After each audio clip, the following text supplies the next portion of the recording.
Alright nerds, it's finally here. James Gunn's Superman isn't just another reboot.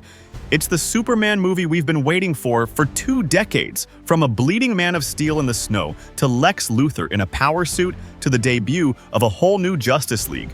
This trailer just changed the DCU forever. But wait, did James Gunn just fix Lex Luthor? And is Superman weak now?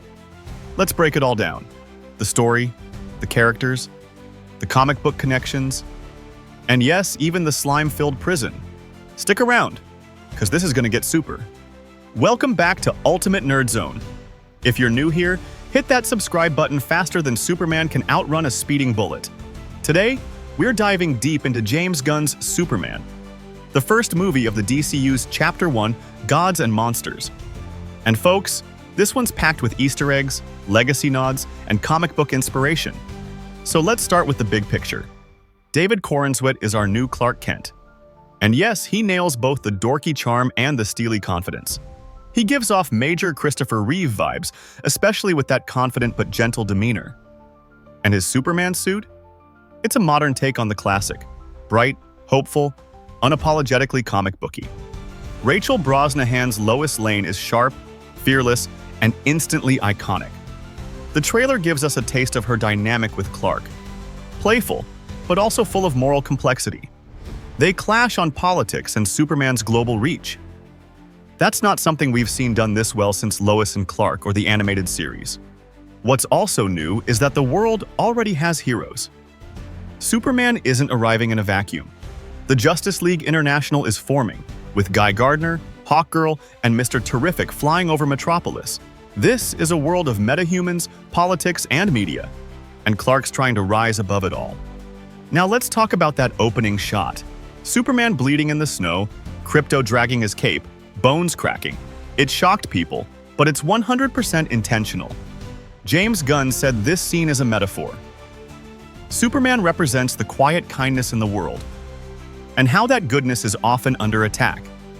He's hurt, misunderstood, even arrested. But he never stops being Superman. And this is brilliant, because one of the biggest critiques of Superman over the years is that he's too powerful to be interesting.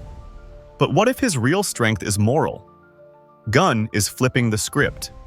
This mirrors moments in All-Star Superman and Superman for All Seasons, where Clark's empathy is more heroic than any punch he throws. Even Action Comics issue 775 tackled this, when Superman had to defend his ideals against edgier anti-heroes. If you're loving this breakdown so far, smash that like button. Comment below. Who's your favorite Superman?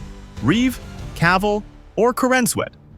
And don't forget to subscribe, because we've still got Luthor's Warsuit, Krypto, and even slime prisons coming up. Let's talk villains. And oh boy, there are many. First up, Nicholas Holt's Lex Luthor. Forget Jesse Eisenberg's chaotic tech bro. This Lex is icy, calculated, and comic accurate. He sees Superman not as a person, but as a thing, dominating the world's narrative. He's furious that the public idolizes an alien. He owns Lex Corp, commands advanced technology, and clearly operates from a place of political influence, possibly even as president, mirroring the Lex 2000 comic run. In the trailer, we see Luthor and the engineers storming the Fortress of Solitude, which longtime fans will recognize as Superman's secret sanctuary for Kryptonian technology. Most amazingly, they're battling the Fortress robotic defenders. And among them, we may have spotted Kelex, Superman's loyal Kryptonian assistant. In the comics, Kelex first appeared in Man of Steel issue 1, 1986, acting as the Fortress's caretaker. Seeing Kelex in action is a profound treat for longtime comic book readers. Now, the engineer, Angela Spika, has nanotech fused into her body, allowing her to morph her limbs into weapons or high-tech tools. In the comics, she's part of the Authority, but here, she seems aligned with the US government, possibly Argus, and clearly has no problem attacking Superman's most sacred space. Then we've got Ultraman. Traditionally, he's the evil Superman from Earth 3 and one of the founding members of the Crime Syndicate, a dark mirror to the Justice League.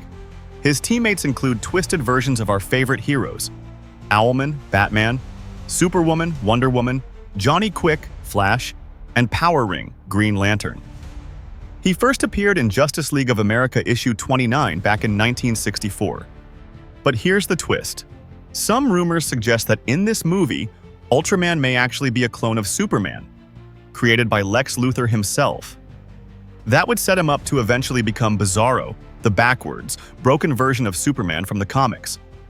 If this theory is true, we're not just getting a dark Superman, we're watching the creation of one of his most iconic and tragic enemies. And then there's a new player, the Hammer of Boravia. This is a totally original villain created for the movie, not pulled from any comic. And he appears briefly in the trailer wearing a massive golden armored suit. Judging by the scenes of international conflict and military escalation, he likely represents a geopolitical threat, possibly tied to a foreign power.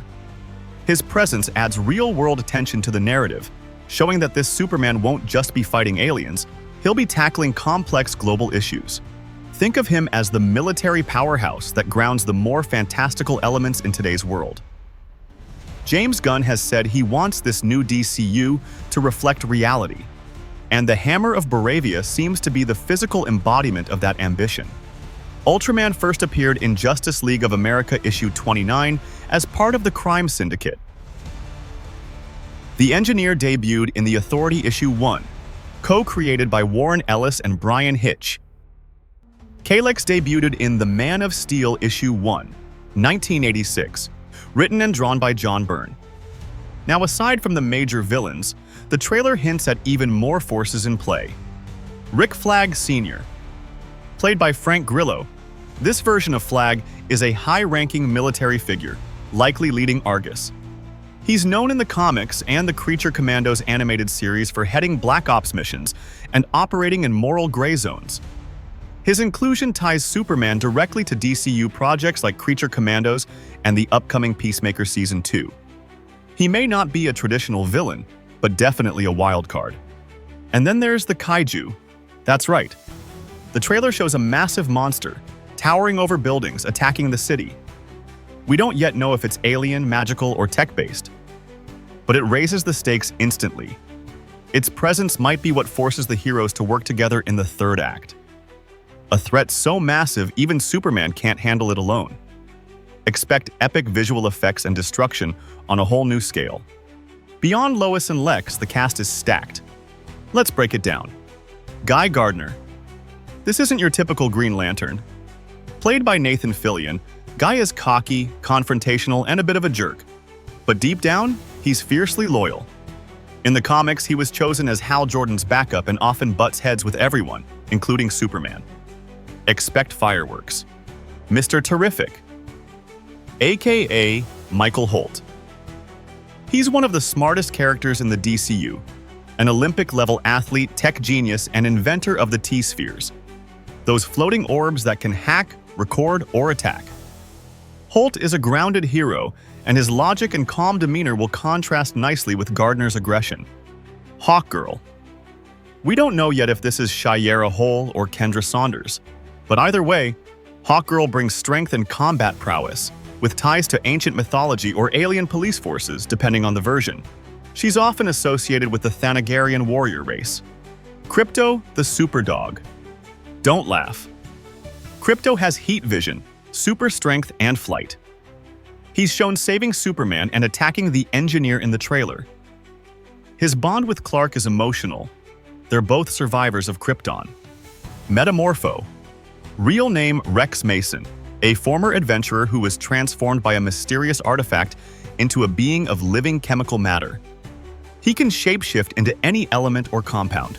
He's imprisoned with Superman in a glass cell, hinting he may be a key ally in the third act. Ma and Pa Kent.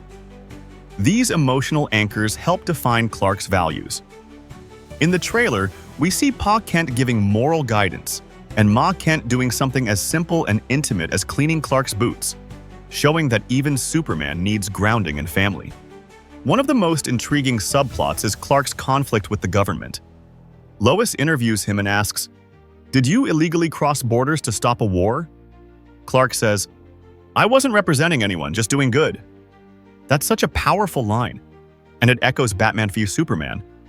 But this time, it's not dark and brooding. it's hopeful.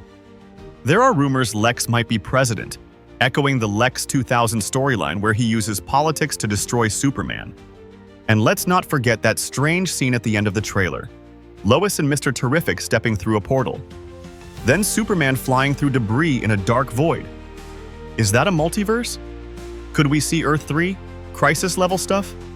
Maybe not now, but the seeds are there. So here's the deal, folks. This isn't just a Superman reboot.